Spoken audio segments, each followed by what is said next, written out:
जय संविधान, जय भीम, महात्मा गांधी की जय, गोडसे मुर्दाबाद। देश का बजट आने वाला है। आर्थिक सर्वेक्षण बजट के पहले आता है।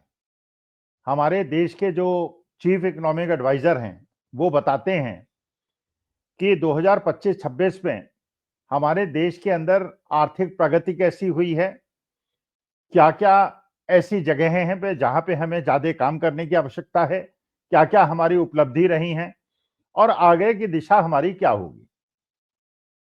यह आर्थिक सर्वेक्षण एक बहुत बड़ा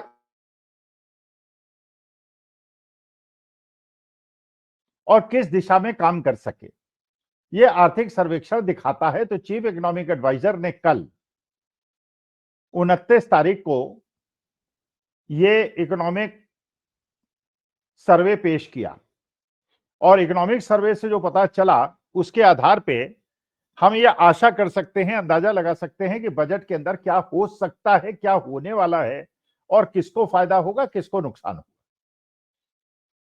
देखिए, एक चीज तो ये बिल्कुल आर्थिक सर्वेक्षण से पता चल रही है, जो मोटी मोटी बातें कही गई हैं। पहली बात, ये 2014 में हमने मेक इन इंडिया का एक नारा दिया था और मेक इन इंडिया का मतलब ये था कि मैन्युफैक्चरिंग सेक्टर को कैसे बढ़ाया जाए, क्योंकि ये सब जानते हैं कि मैन्युफैक्चरिंग सेक्टर ही एम्प्लॉयमेंट जनरेट करता है और एक्सपोर्ट की संभावनाएं ऐसी जगह पैदा करता है जहां पे आप डिफरेंशिएटर पैदा कर सकें। डिफरेंशिएटर पैदा कर सकें का मतलब, देखिए, कोई भी इंडस्ट्री आप शुरू करें, कोई भी बिजनेस आप शुरू करें, कोई भी काम आप शुरू करें, you have to have a differentiator, you should be different in some sense or other.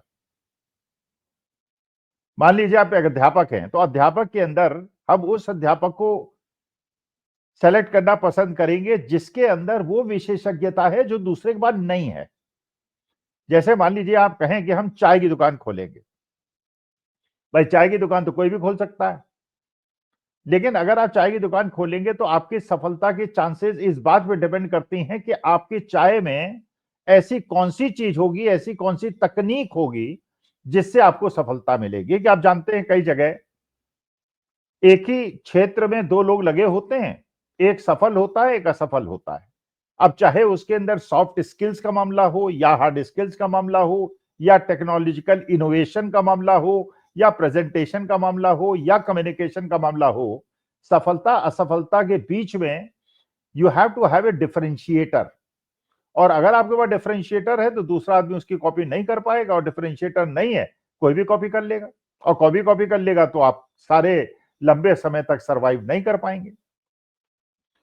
तो देखिए, पूरे विश्व का जो एक्सपोर्ट बिजनेस है वो करीब 16-17 ट्रिलियन डॉलर्स का है, और उस 16-17 ट्रिलियन डॉलर्स में हमारा जो योगदान है भारतवर्ष का करीब करीब 2% का है।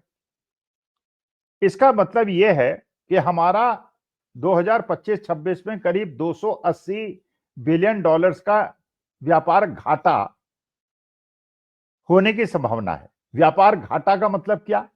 इसका मतलब यह है कि जितना आप एक्सपोर्ट करते हैं और जितना इंपोर्ट करते हैं उसके बीच में कितना डिफरेंस है।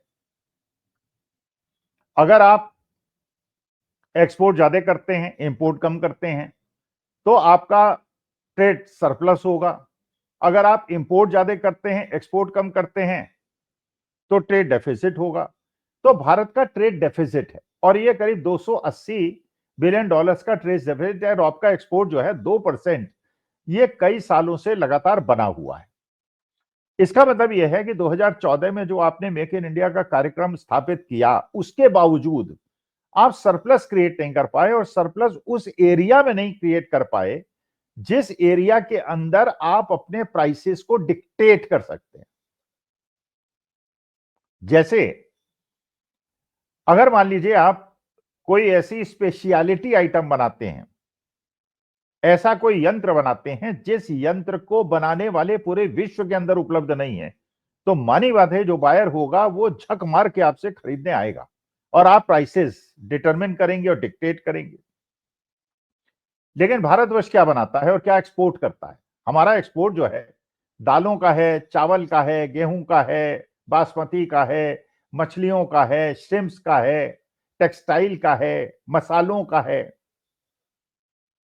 अब ये चीजें जो हैं, ये हैं ऐसी चीजें जो इसके अंदर डिफरेंशिएटर तो हो सकता है कि बासमती, आपका बासमती और पंजाब का बासमती कंपेयर किया जा सके, आपकी चाय, चीन की चाय, बांग्लादेश की चाय कंपेयर की जा सके, लेकिन डिफरेंशिएटर बहुत बड़ा नहीं है। लेकिन अगर आप मान लीजिए से रेयर अर्थ मटेरियल चाइना के पास है, वो ऐसी चीज है जिसके बिना लोगों का काम नहीं चलेगा। तो देखें डिक्टेट टर्म्स, अच्छा हमारे यहां मान लीजिए 100 बासमती एक्सपोर्टर्स हैं।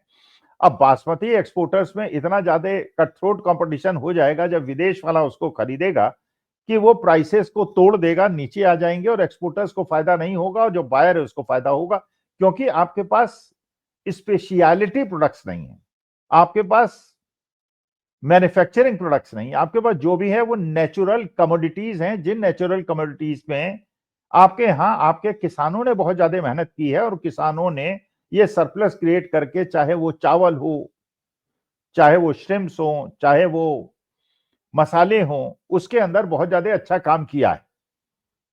अच्छा, अब जैसे अमेरिका ने हमारे यहां से हो रहे एक्सपोर्ट पर 50% का टैरिफ लगाया, दूसरे देशों में कम लगाया, तो मानी बात है उसका नुकसान हमको झेलना पड़ा।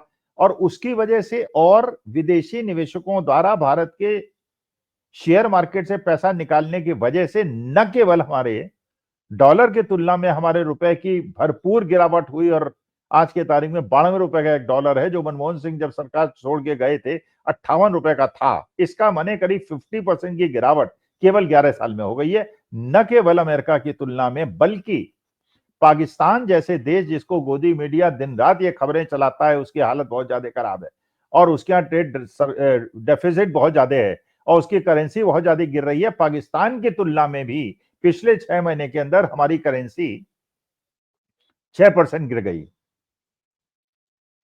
तो हमें सचेत होने की आवश्यकता है कि 2014 के अंदर जो हमारा मैन्युफैक्चरिंग का कंट्रीब्यूशन करीब 17% का था, घट के 12.5-13% का अगर हो गया है, रुपया अगर कमजोर हो रहा है, हमारा ट्रेड डेफिसिट लगातार बरकरार है, हमारे लोन लगातार बढ़ते जा रहे हैं, तो हमारी अर्थव्यवस्था में, जैसे इकोनॉमिक सर्वे में कहा गया कि 6.8 टू 7.2 हमारा परसेंट का जीडीपी ग्रोथ होगा।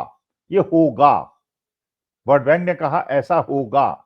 और यह भी कहा गया ये जो रुपीस का फ्लक्चुएशन है डॉलर की तुलना में, ये बहुत बड़ा कंसर्न है। ये कंसर्न इसलिए है क्योंकि एक तो विदेशी निवेशक अगर आपके शेयर मार्केट से लगातार पैसा निकाल रहे हैं, लाखों करोड़ों रुपए डॉलर निकाल रहे हैं, जिसकी वजह से डॉलर की उपलब्धता कम हो रही है और रुपया कमजोर हो रहा है, जिसकी वजह से बाहर से आयात होने वाले तेल और सोने के दाम लगातार बढ़ते जा रहे हैं। ये स्थिति हो गई है कि सोना 1,70,000 और चांदी 3 लाख से ऊपर हो गई। और ये चांदी और सोना कौन खरीद रहा है? ये गरीब आदमी तो खरीद नहीं सकता आज की तारीख में। तो एक मंगलसूत्र बनाने में उसको अपनी सारी पूंजी लगा देनी पड़ेगी। ये बड़े बड़े पूंजीपति रख रहे हैं और बड़े बड़े पूंजीपतियों द्वारा चांदी और सोने का संग्रहण करने का एक मुख्य कारण यह भी है, सोने और चांदी के दाम तब बढ़ते हैं जबकि मंदी की आहट होती है।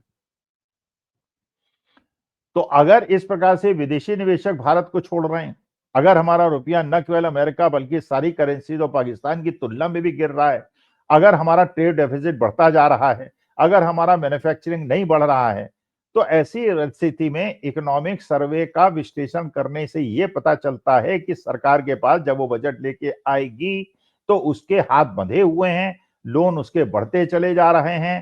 प्रोडक्शन और जीडीपी की ग्रोथ 10% 12% की हो तब तो इस बात की संभावना हो कि हम अपने डेवलपमेंट प्रोजेक्ट्स में ज्यादा पैसा लगा सकें। लेकिन अगर नए नए लोन लेके डेवलपमेंट प्रोजेक्ट्स और इंफ्रास्ट्रक्चर पे, सड़कों पे और पुलों पे पैसा लगाया जाएगा, जिससे प्रोडक्टिव एसेट्स नहीं क्रिएट होंगे और जिससे एडिशनल इनकम नहीं क्रिएट होगी, तो पुराने लोन्स को कैसे वापस करेंगे? और अगर पुराने लोन्स को वापस नहीं करेंगे तो पुराने लोन्स को वापस करने के लिए आपको नए लोन लेने पड़ेंगे। तो इकोनॉमिक सर्वे से यह आभास होता है कि चीफ इकोनॉमिक एडवाइजर को पता है कि हाथ बंधे हुए हैं, समस्याएं और चुनौतियां बहुत बड़ी हैं और इसको समझने की आवश्यकता है, क्योंकि अगर इसको स्वीकार नहीं करेंगे और इसको समझेंगे नहीं तो इसका समाधान करना असंभव है। नमस्कार, धन्यवाद। और प्रणाम।